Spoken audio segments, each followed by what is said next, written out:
Stealth fighter jet চুক্তি শক্তির খেলা পাল্টে যাচ্ছে। একটি মাত্র চুক্তি যদি দক্ষিণ এশিয়ার শক্তির ভারসাম্যকে রাতারাতি পাল্টে দেয়, একটি দেশ তার প্রতিদ্বন্দ্বীদের থেকে এগিয়ে যাবে বিশ্বের সবচেয়ে উন্নত স্টেলথ ফাইটার জেট দিয়ে। অসম্ভব মনে হচ্ছে নাকি এটা ইতিমধ্যেই ঘটছে? প্রধান চরিত্রে আছে চীন এবং পাকিস্তান।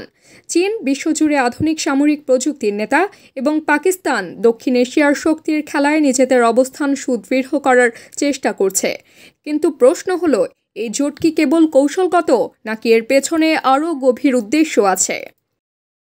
পাকিস্তান চীনের কাছ থেকে 40টি J-35 স্টেলথ ফাইটার জেট কেনার পরিকল্পনা করছে। এই পঞ্চম প্রজন্মের এয়ারক্রাফট, যা এমনকি আমেরিকান F-35 প্রতিদ্বন্দ্বী হিসেবে পরিচিত।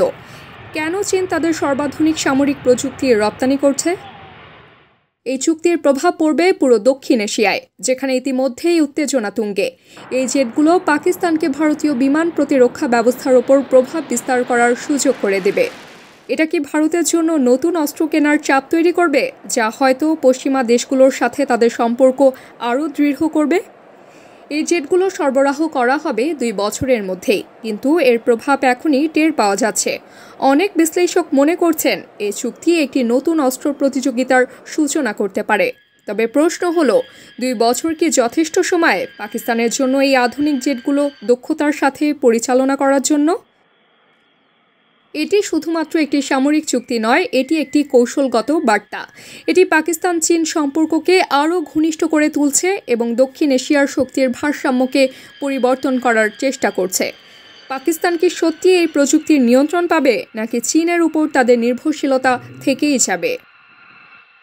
এই চুক্তি কি শুধুই পাকিস্তান চীনের জন্য, নাকি এটি একটি বৈশ্বিক কৌশলের অংশ, যেখানে প্রকৃত বিজয়ী এবং পরাজিত অন্য কেউ? এমন চুক্তি শুধুমাত্র প্রযুক্তি নিয়ে নয়, এটি বিশ্বাস, সম্পর্ক এবং কৌশলের বিষয়। এটি পাকিস্তানের অবস্থানকে শক্তিশালী করবে নাকি চীনের ওপর তাদের নির্ভরশীলতা বাড়াবে, সেটাই দেখার বিষয়। তাহলে কি এটা একটি নতুন যুগের সূচনা, নাকি এটি ঝড়ের পূর্বাভাস? সময়ই এর উত্তর দেবে।